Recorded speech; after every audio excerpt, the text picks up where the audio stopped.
نرجو الله العفو والمغفرة والرحمة للشهداء والشفاء العاجل للجرحى بالابتلاء الذي حل على سوريا،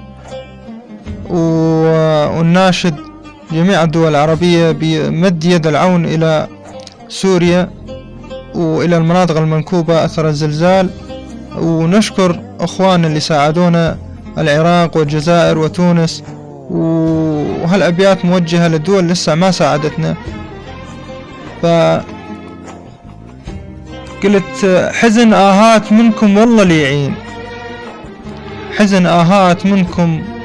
والله لي يعين، بس إعلام تردوها الأخوة، بس إعلام تردوها الأخوة، ما بيكم نفع وين الشعارات،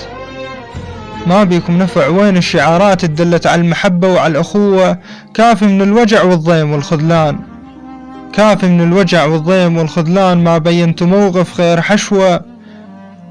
لك وين العروبة والحكي ذاك، ما بينتوا موقف خير حشوة، لك وين العروبة والحكي ذاك. ترى الصار على أرض اليوم قوة، صبر وامتحان وابتلاء الله، وصاكم رسول بأرض تسوى، وصاكم رسول بأرض تسوى، بس عدنا الجزائر والعراق سباع،